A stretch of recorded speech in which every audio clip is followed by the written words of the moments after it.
I've been making Santa since 1987. Here in my studio in Lubbock, Texas, every day is Christmas. We do Santas from January through December.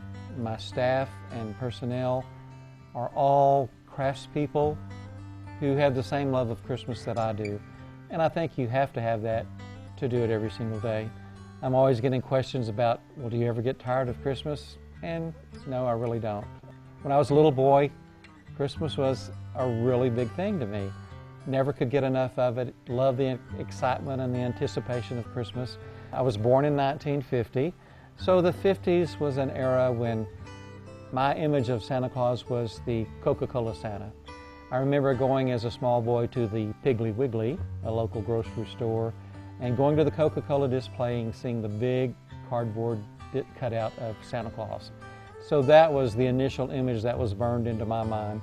And for many Americans, and especially for baby boomers of my era, that's the Santa Claus that we related to. Over the years, as I learned more about Santas and my love of Christmas grew, I started recognizing the history of Santa Claus, the European roots, the heritage of Santa, and I realized that all countries had some type of gift giver.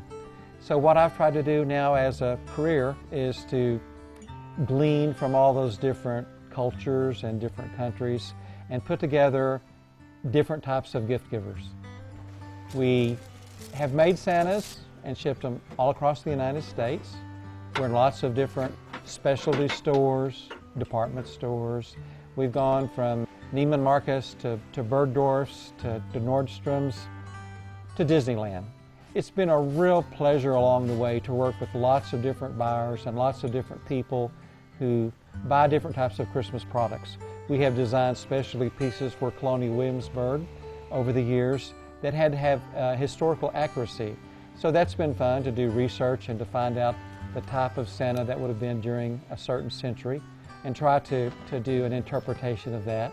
We've worked with Disney on some specialty Santas that combine Santa and Disney trim or Disney characters. We've done a Santa with a matching Mickey Mouse.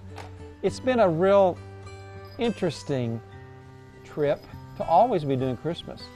I never get tired of it. It's always fun. There's always a challenge and there's always new things to make and do. People say, when do you run out of ideas? And the problem is not running out of ideas. The problem is running out of time to do all the ideas.